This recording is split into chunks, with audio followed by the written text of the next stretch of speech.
Hi friends, back to our channel. இன்னைக்கு இந்த இலையை பற்றி தான் நம்ம பார்க்க போகிறோம். இதை பற்றி தெரிஞ்சவங்களா இருந்தீங்கன்னா ஓகே ஃபைன், தெரியாதவங்களா இருந்தீங்கன்னா இது உங்களுக்கான வீடியோ தான் இது. இங்கே பாருங்கள் எவ்வளோ அழகாக அந்த இலையிலே இன்னும் அழகாக ரூட் விட்டு அழகாக இன்னொரு செடி வந்திருக்கு பாருங்கள். இந்த இலையோட பேர் ரணகல்லி அப்படின்னு சொல்லிட்டு சொல்லுவாங்க. இது கிட்னி ஸ்டோனுக்கு ஒரு அற்புதமான மருந்தும் கூட. இது எப்படி பண்ணணும், இது எப்படி எடுத்துக்கணுன்றதை நான் உங்களுக்கு சொல்கிறேன்.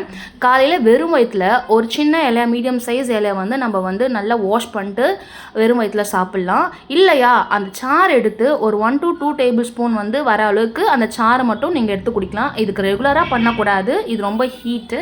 ஸோ வாரத்தில் ஒரு 3 நாள் நீங்கள் எடுத்துக்கலாம் கிட்னி ஸ்டோன் இருக்கிறவங்க. சில பேர் இதை குக் பண்ணியும் சாப்பிட்றாங்க. ஆனால் நாங்கள் அந்த மெத்தட் ட்ரை பண்ணதில்லை. இதை சாப்பிட்ட அப்புறம் ரிசல்ட் செக் பண்ணி பாருங்கள். கண்டிப்பாக உங்கள் ஸ்டோன் கண்டிப்பாக குறைஞ்சி தான் இருக்கும். நம்ம வீடியோ பிடிச்சிருந்தா லைக் பண்ணுங்கள், மறக்காமல் நம்ம சேனலை சப்ஸ்கிரைப் பண்ணிக்கோங்க.